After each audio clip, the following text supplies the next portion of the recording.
Today I'm going to show you how I painted this very handsome man. And no, this is not me.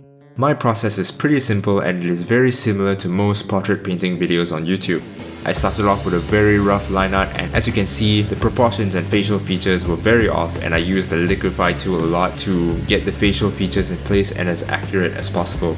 Next, I start blocking in the colors of the portrait, and I chose the mid-tone color for the face based on the reference, a cool greenish color for the main light source, and a light orange for the warm rim light. I really admire the director's choice here for balancing both cool and warm and not using only cool or warm colors. While liquefying and painting, I would constantly be flipping the canvas even though you couldn't see it in this video. If you haven't already, flipping your canvas can help you spot proportion or any other mistake that might not be as obvious when unflipped. So I highly recommend doing that. One way flipping your canvas can help you is that you can spot size differences between the two eyes that you might not notice at all, and whether or not the eyes or the lips wrap around the head like a 3D object. After the big brushstrokes, I gradually painted with smaller and smaller brushstrokes, focusing on the details, and at some point I hit the line art layer altogether once I've managed to paint in the main features when the painting starts to resemble John Cena. One tip I have for rendering eyes in a realistic or semi-realistic style is to not have a hard outline for the eye shape.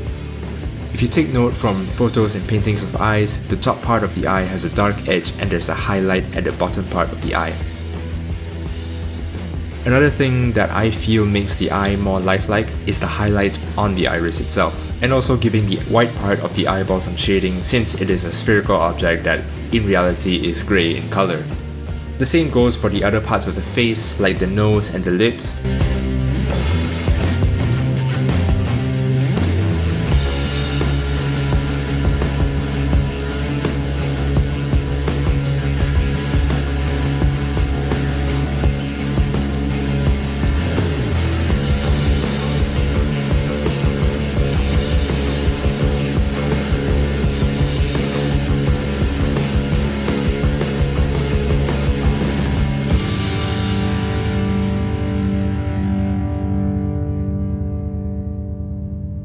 A great book that I recommend and I learned a lot from, Drawing the Head and Hands by Andrew Loomis. In it, he goes through great detail on drawing realistic faces. One thing I learned from the book is that the highlights on the lips can make a huge difference in showing the personality of the character.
Don't get me wrong, there are still a lot of things that I can improve with this study, and hopefully you can learn from my approach and most importantly the mistakes that I made.